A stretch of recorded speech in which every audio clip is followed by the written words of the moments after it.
Welcome to Constitution Television, Constitution Study Television. My name is Douglas V. Gibbs, and the question asked to me was, can Congress give away its power to make law to the president, to the judicial branch, or whatnot?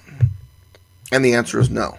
Now, the answer comes down to language used in the Constitution, and we often don't break down the language or think about the language.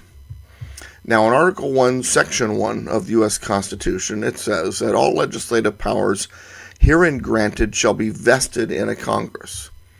All legislative powers. So, the legislative powers are the ability to make law, modify law, and repeal law.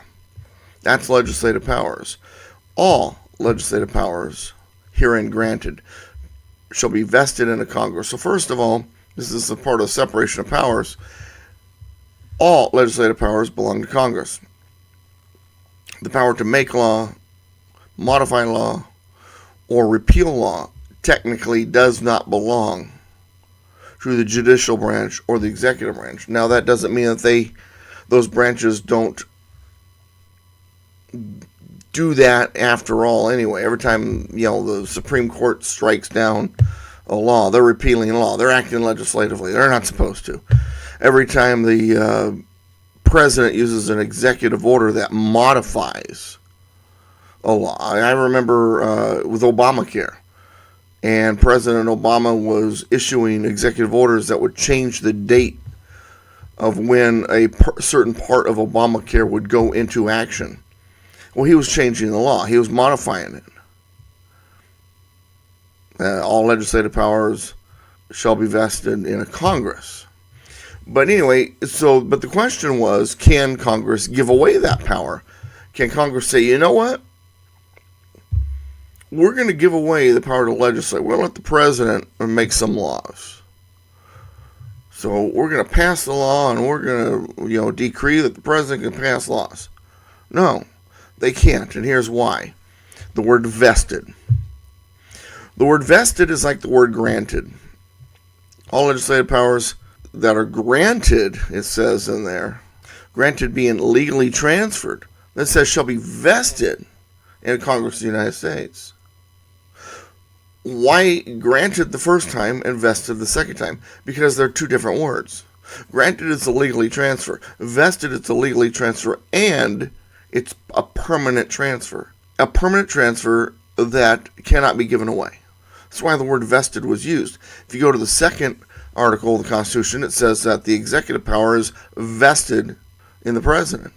He can't give away the executive power. It's a permanent power vested in the president that cannot be given away.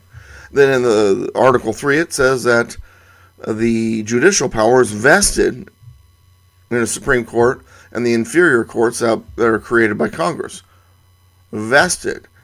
Permanent transfer of power from the states to the federal court system that cannot be given away. So each branch cannot give away its powers. They are vested with them. The ability to make law make law, modify law, repeal law, has been vested in the Congress. The power to execute the law, vested in the president. The power to adjudicate, vested in the judicial branch. Permanent cannot be given away. That's what vested means. Unfortunately, we know that the critters in the federal government don't understand the Constitution or care about that language. They care about what they think is best for their power, and they're aimed to change it. But from a constitutional standpoint, they cannot give away their powers. Thanks for watching. And don't forget, my latest book, A Promise of American Liberty, is out. Check it out on Amazon. DouglasVGibbs.com, PoliticalPistachio.com, and also there's a donate button on those websites. I'm always looking for help with funding. Feel free to hit the donate button. And of course, if you're new to this page, this YouTube page, subscribe. Hit the notification so you get notified, that little bell there. Make sure that you know every time I come out with a new video.